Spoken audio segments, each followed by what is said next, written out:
अधिक मेहनत करने के बाद भी फल क्यों कम मिलता है। दोस्तों नमस्कार, आप सभी का एक बार फिर से हमारे YouTube चैनल पर स्वागत है। तो दोस्तों कभी कभी हमें यह देखने को मिलता है कि मनुष्य अधिक परिश्रम करता है परंतु उसे उसका फल अत्यंत ही कम मिलता है, और इसके विपरीत ही कम मेहनत करने वालों को बाद में अत्यधिक फल प्राप्त होता है। तो ऐसा क्यों होता है? तो दोस्तों आज की कहानी हम इसी से संबंधित आपको जो बताने जा रहे हैं। तो दोस्तों आइए सुन लेते हैं यह कहानी को। तो दोस्तों यह कहानी आपके सभी प्रश्नों के उत्तर दे देगी। ऐसा क्या होता है, ऐसा क्यों होता है, और आपको अच्छी शिक्षा भी देगी।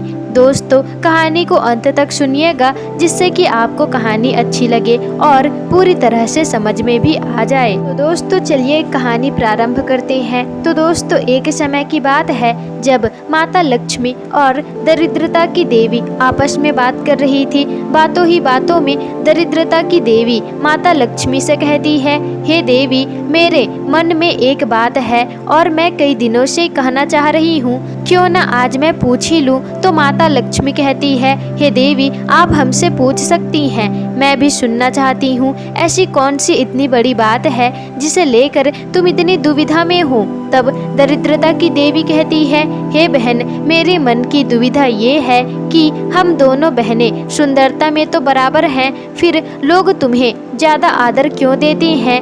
मैं जिस भी गांव में जाती हूँ वहाँ मातम सा छा जाता है, लोगों की प्रसन्नता गुप्त हो जाती है तथा लोगों के चेहरे पर हताश व निराशा देखने को ही मिलता है। मुझे लोगों के क्रोध और घृणा का सामना करना पड़ता है जबकि हम दोनों सगी बहनें हैं। तब माता लक्ष्मी कहती है, बहन, आदर सम्मान का संबंध सुंदरता से नहीं है। आदर पाने के लिए कुछ अच्छे कर्म करके दिखाने पड़ते हैं। इस संसार में आदमी को कोई नहीं पूछता, पूजा तो उसे कर्मों से ही मिलती है। अगर हम लोगों के हित के लिए काम करेंगे, उनका भले के लिए सोचेंगे, तो लोग स्वयं तुम्हें आदर से देखेंगे। मेरा लोग सम्मान इसलिए करते हैं क्योंकि मैं उनके यहाँ जाती हूँ जब तब उन्हें सुख के साधन भी देती हूँ, सभी सुख सुविधाएं उन्हें प्रदान करती हूँ और लोगों को धन धान्य से भर देती हूँ। और यह जाहिर सी बात है कि जब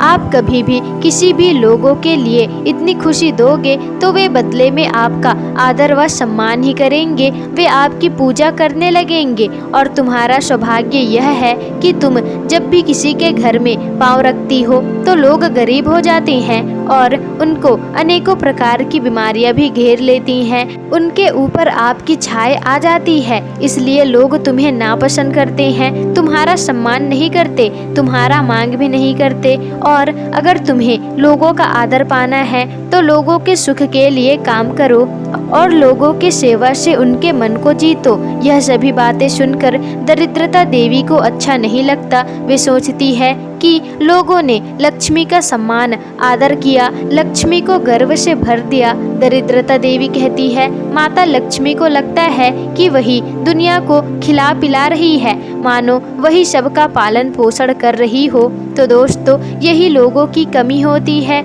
जब लोगों को अच्छा सुझाव दिया जाता है तो उन्हें लगता है कि वे उनकी तौहीन कर रहे हैं। और यही बात माता लक्ष्मी की दरिद्रता की देवी को अत्यधिक चुभ रही थी। फिर माता दरिद्रता अचानक से ऊंचे स्वर में बोली, हे लक्ष्मी बहन, तू किस बात से मुझसे बड़ी है? तुझे किस बात का घमंड है? ना तो तू मुझसे आयु में बड़ी है और ना ही ज्ञान में, ना ही शक्ति में और ना ही सुंदरता में। तू मुझे क्यों ये उपदेश बांट रही है? अगर तुम्हें अपनी संपदा में इतना ही अभिमान है तो चलो हम अपनी अपनी शक्ति का प्रदर्शन करके देख लेते हैं कि कौन अत्यधिक शक्तिशाली है, और जो जीती वो अत्यधिक शक्तिशाली होगी। आपको आपके बैठक पर अत्यधिक अहंकार है। आप सोचती हैं कि मैं जिससे चाहे उसे करोड़पति बना दूंगी, लेकिन आप यह भूल रही हैं कि मेरे पास भी एक कला है कि मैं जिसे भी चाहूँ आपके करोड़पति भक्त को भी कंगाल बना सकती हूँ। दरिद्रता की देवी की बात सुनकर माता लक्ष्मी हंस पड़ी और कहने लगी, हे बहन, तुम चाहो कुछ भी कर लो, तुम मुझसे बड़ी हो ही नहीं सकती, लेकिन मेरी शक्ति कुछ भी नहीं है। तुम जिससे कंगाल बनाओगी मैं उसे पुनः रंक से राजा बना दूंगी। दरिद्रता बोली, हे बहन, तुम्हें मेरी भी महिमा के बारे में पता नहीं है। जिसे तुम राजा बनाओगी उसे मैं पल मात्र में ही दाने दाने के लिए तरसाती रहूंगी, उसे भिखारी बना दूंगी। लेकिन माता लक्ष्मी कहती है, ठीक है, तुम कहती हो तो ठीक है, तुम जिसे चाहो उसे कंगाल बना सकती हो, लेकिन मेरी कृपा जिसके भी ऊपर पड़ जाए तो तुम उसका कुछ भी नहीं बिगाड़ सकती, तुम कुछ भी नहीं कर सकती। अगर तुम्हें अपनी शक्ति पर ज्यादा ही अभिमान है तो कल अपना भ्रम मिटा लेना। दोनों के मध्य युद्ध प्रारंभ हो गया और अगले दिन फिर वे एक गांव में भ्रमण करने के लिए वहां पहुंचती हैं। तो जो प्रत्येक दिन पूजा पाठ करता था वो माता लक्ष्मी का बड़ा ही भक्त था और दोनों अपनी शक्ति ब्राह्मण में दिखाने लगे और दरिद्रता कहने लगी, हे बहन, अब आप इस ब्राह्मण पर मेरा प्रभाव देखना, मैं इसे दाने दाने के लिए कैसे मोहताज करती हूँ, जिसे देखकर तुम्हारा भी सिर नीचे झुक जाएगा। इतना कहकर दरिद्रता की देवी वहाँ चली जाती है और माता लक्ष्मी दरिद्रता के अहंकार, उनके क्रोध को देखकर खड़ी खड़ी मुस्कुराती रही। अगले दिन दोनों उस मंदिर में पहुंच गए जहां वो ब्राह्मण पूजा करता था। वे दोनों मंदिर में जाकर के साधारण स्त्रियों का रूप लेकर के उस मंदिर के द्वार पर जा बैठी। मंदिर में पूजा पाठ करने वाले श्रद्धालु पूजा पाठ करके आने जाने लगे। लोग इन्हें देखने तो लगे थे परंतु उनका किसी पर भी ध्यान नहीं था। और आप जानते ही हो कि मंदिर में हर दिन दुखियारी आते ही रहते हैं। उन्हीं लोगों के बीच वह ब्राह्मण भी आता है जिसका उन्हें इंतजार था। फिर दोनों बहनों की नजर उस ब्राह्मण पर ही जम गई। ब्राह्मण ने पूजा पाठ किया और अपने घर के लिए निकल गया। तब दरिद्रता की देवी बोलती है, हे बहन, आपका भक्त जा रहा है। देवी दरिद्रता कहती है, लो माता लक्ष्मी, अपना चमत्कार दिखाइए। तब माता लक्ष्मी उस ब्राह्मण के सामने एक मोटा सा बांस उसके रास्ते के सामने में रख देती है। उस बांस के अंदर सोने की मोहरें भरी हुई थी। ब्राह्मण ने उस बांस को उठा लिया और वह सोचता है कि ये बांस मेरे किसी काम में आ जाएगा, मगर उसे कहाँ मालूम था कि बांस मोहरों से भरा हुआ है।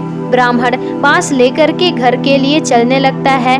फिर उसे रास्ते में एक लड़का मिलता है। वह लड़का ब्राह्मण के हाथों में बांस देखकर सोचता है, ये बांस तो बड़ा काम का है, क्यों न ये बांस को मैं ब्राह्मण से अपने चारपाई के लिए मांग लूं। यही सोचकर उस लड़के ने उस ब्राह्मण से उस बांस को मांगने के लिए सोचा। फिर वह लड़का ब्राह्मण से उस बांस को मांगता है और कहता है कि यह मुझे अपनी चारपाई के लिए चाहिए। तो ब्राह्मण सोचता है कि इसे दे ही देता हूँ, कौन सा मैंने इसे खरीदा है। तो ब्राह्मण उस बांस को 1 रुपए में बेच देता है। वह ब्राह्मण 1 रुपए में बांस बेचकर अत्यंत ही खुश होता है और फिर वह लड़का मोहरे से भरा बांस को लेकर चला जाता है। उधर मंदिर के पास खड़ी दोनों बहनों में से दरिद्रता कहती है, देखो लक्ष्मी बहन, यह था मेरा प्रभाव। तुमने उस ब्राह्मण को मोहरे से भरा हुआ बांस दिया था, पर मेरे प्रभाव से वह बांस मात्र 1 रुपए में ही बिक गया।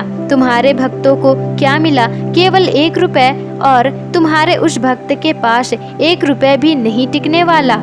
चलो चलकर आगे देखते हैं आगे क्या होता है। फिर वे देवियां उस ब्राह्मण के पीछे पीछे चलने लगती है। फिर वह ब्राह्मण चलता हुआ एक तालाब के पास पहुंचा। वहां उसका वह 1 रुपए का सिक्का कमंडल में पड़ा था। ब्राह्मण ने तालाब के किनारे अपने कमंडल को रख दिया और फिर फूल तोड़ने में लग गया। तभी एक चरवाहा वहां से गुजर रहा था और उसने ब्राह्मण के कमंडल में 1 रुपए पड़ा देखा तो वह उसे निकाल करके चलता बना। ब्राह्मण को कुछ पता ही नहीं था कि उसका 1 रुपए का सिक्का भी चोरी हो गया है। फिर वो कमंडल को लेकर के वापस घर चला आया। जब घर पहुंचा तो वही लड़का मिल गया जो 1 रुपए में बांस लेकर के गया था। वह लड़का कहता है, पंडित जी, मैं जो बांस आपसे लेकर गया था उसे मेरे दादा ने देखा तो कहा इसे बदल करके दूसरा और अच्छा सा बांस लेकर आना, इससे चारपाई ठीक से नहीं बन पाएगी, इसलिए यह बांस आप अपने पास वापस रख लीजिए, आप इसे वापस ले लीजिए। मैं बाजार जा रहा हूँ दूसरा लेने के लिए। मुझे मेरा पैसा वापस कर दीजिए। तब वह ब्राह्मण अपने कमंडल में पैसा देखता है तो उसे उसमें से वहाँ 1 रुपए का सिक्का नहीं दिखता। पंडित जी बड़े हैरान थे कि आखिर 1 रुपया गया तो गया कहाँ। फिर वह उस लड़के को कहता है, मुझे पैसे नहीं मिल रहे जो तुमने मुझे दिया था, तुम मेरे घर से ले लो। लड़का बोला, कोई बात नहीं, मैं अपना 1 रुपया बाद में ले लूंगा। और फिर इतना कहकर वह लड़का वहाँ से चलने लगा। दर्शक, अब वह मोहरों से भरा हुआ बांस पुनः पंडित जी के पास आ चुका था। यह देखकर माता लक्ष्मी मुस्कुराने लगी और लक्ष्मी जी का मुस्कुराता हुआ चेहरा देखकर दरिद्रता चिढ़ने लगी और कहती है, बहन जितना चाहो उतना मुस्कुरा लो, अभी तो खेल शुरू हुआ है, तुम बस देखती ही रहना, मैं इसे कैसे नाच नचाती हूँ। और दोस्तों, वहाँ उस ब्राह्मण को पता ही नहीं था कि वह माता लक्ष्मी और दरिद्रता का मोहरा बना हुआ है, तो वो बस अपने धुन में मग्न था। ब्राह्मण जब कुछ और आगे बढ़ा तो उसे चरवाहे का पिता मिलता है। उसने पंडित जी को रोकते हुए कहा, महाराज मेरा लड़का बड़ा ही शैतान है, वो तुम्हारे कमंडल से 1 रुपया उठा लाया था, वो रुपया मैं तुम्हें वापस लौटाने आया हूँ, हो सके तो उसे माफ़ कर देना, मैं उसकी गलती के लिए आपसे क्षमा मांगता हूँ। पंडित जी कहते हैं, कोई बात नहीं भैया, बच्चा है, बच्चों से गलती हो ही जाती है। फिर वह चरवाहा इतना कह करके चला जाता है। पंडित जी सोचते हैं, जब मुझे पैसे मिल ही गए तो क्यों ना मैं उस लड़के को इसे वापस कर दूं। और वह लड़का भी ज्यादा दूर नहीं गया था। पंडित जी उसका पीछा करते हैं और वह उसे रास्ते में मिलता है और पंडित जी उस लड़के के वह 1 रुपए का सिक्का को वापस कर देते हैं और वह लड़का भी रुपया पा करके अत्यंत प्रसन्न होता है और वहाँ से चला जाता है और पंडित जी को धन्यवाद भी कहता है। फिर वह पंडित जी अपने घर वापस चल देते हैं और पंडित जी के एक हाथ में पूजा वाला वह कमंडल था और दूसरे हाथ में वह बांस था जिससे मोहरे भरी थी। पंडित जी यह सोचते ही जा रहे थे कि वह बांस बड़ा ही भारी है तो यह मजबूत भी होगा, इसे मैं अपने छत में लगा दूंगा। धन की देवी माता लक्ष्मी जी की अच्छी कृपा से उस ब्राह्मण की अच्छी किस्मत बनती जा रही थी। यह देख करके दरिद्रता देवी जलती ही जा रही थी और दरिद्रता की देवी सोचती है कि वह ब्राह्मण अब अपने घर के करीब पहुंच गया है। वह सोचने लगती है कि मैं क्या करूं। जब उसे कोई उपाय ही नहीं सूझा तो वह पंडित जी को जान से मारने का सुझाव लेती है। दरिद्रता ने कहा, अब मैं तो इसकी धन संपत्ति सभी ही छीन लूंगी, साथ ही साथ उसके प्राण भी ले लूंगी, तब देखना वह किस प्रकार से तड़प तड़प कर मरता है। इतना कहकर दरिद्रता एक भयंकर सांप का रूप बना करके ब्राह्मण को डसने के लिए जाती है। दरिद्रता की ये दुष्टता देख करके माता लक्ष्मी जी बिल्कुल भी नहीं घबराई और फिर माता लक्ष्मी वहीं पर खड़ी खड़ी मुस्कुराती रही थी और उधर वह सांप उस पंडित जी की ओर मुंह फैलाए उसके पास दौड़ा चला आ रहा था। पंडित उस सांप को देख करके अपनी जान बचाने के लिए इधर उधर भागने लगा और दरिद्रता कहाँ उसे छोड़ने वाली थी। वह अत्यंत ही क्रोधित थी और उसे मारने के लिए उसके पीछे पीछे भागी जा रही थी। फिर ब्राह्मण उस सांप को देख करके हाथ जोड़ लेता है और कहता है, हे नाग देवता, मैंने तुम्हारा क्या बिगाड़ा है जो आप मेरे पीछे पड़े हुए हैं। मैं एक गरीब ब्राह्मण हूँ। परंतु वह सर्प कहाँ सुनता, क्योंकि वह तो माता दरिद्रता थी और वह उस ब्राह्मण को मारना ही चाहती थी। अपने प्राण को बचाने के लिए वह पंडित उसी बांस को उस सांप के सर पर दे मारता है और धरती से लगते ही वह बांस टूट गया और फिर बांस में जितनी भी मोहरें थी वे सभी धरती पर फैल गई। और फिर इतनी सारी मोहरें देख करके ब्राह्मण की आंखें तो खुली की खुली ही रह गई और देखा कि उस बांस के वजह से वह सांप भी घायल हो गया और एक घास में छुपने के लिए चला गया था। यह देख करके वहाँ माता लक्ष्मी जी की अत्यधिक ही जय जयकार वह कर रहे थे और सोच रहा था, आज मेरी सारी गरीबी खत्म हो चुकी है। फिर वह ब्राह्मण सभी मोहरों को एक पोटली में बांध करके घर ले जाता है और इधर दोनों बहनें बात करती रहती हैं। माता लक्ष्मी कहती है, बहन सच बताना, बड़प्पन की ठाठ मिली कि नहीं? बड़प्पन किसी को देने में होता है, छीनने में नहीं। छीनने वाला कभी भी सुखी नहीं रहता, क्योंकि मनुष्य वही है जो दूसरों की मदद करता है। दूसरों से छीनकर कोई भी बड़ा नहीं होता। दोस्तों, अब बात करते हैं लोगों को अधिक मेहनत करने पर भी फल कम क्यों मिलता है, वे कम फल क्यों पाते हैं? यह इसलिए होता है क्योंकि मनुष्य कुछ ऐसे कर्म किए होते हैं जिनके लिए उन्हें फल मिलता ही नहीं। वे अपना फल भविष्य में निर्धारित करते हैं। कुछ समय हमें लगता है कि कम मेहनत करने पर भी हमें फल कम मिल गया, परंतु जिस कार्य का फल हमें नहीं मिलता उसका दो कारण होता है। हमें उसका फल भविष्य में मिलेगा और दूसरा कारण लक्ष्य हित कार्य थकता नहीं है। दोस्तों, लक्ष्य हित कार्य आपको थकाता है और आपको देता नहीं है। तो दोस्तों, आज की यह कहानी यहीं पर समाप्त होती है। आपको कहानी कैसी लगी हमें कमेंट करके जरूर बताइएगा और कमेंट बॉक्स में जय माँ लक्ष्मी जरूर ही लिख दीजिएगा, जिससे कि माता लक्ष्मी की कृपा आप पर हमेशा ही बनी रहे। और अगर वीडियो पसंद आई हो तो वीडियो को लाइक, शेयर, कमेंट और चैनल को सब्सक्राइब जरूर ही कर दीजिएगा, जिससे कि आपको ऐसी ही जानकारी पूर्वक वीडियोस आगे भी मिल सके।